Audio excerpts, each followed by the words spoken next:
Hi guys, si Madam Lisa. Nagluluto po tayo ng chili con carne. Nagluluto na po ako ng sibuyas na may garlic.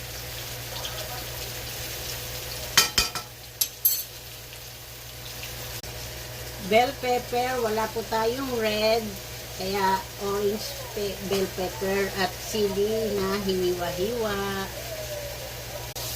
Hintayin po natin maluto ng kaunti.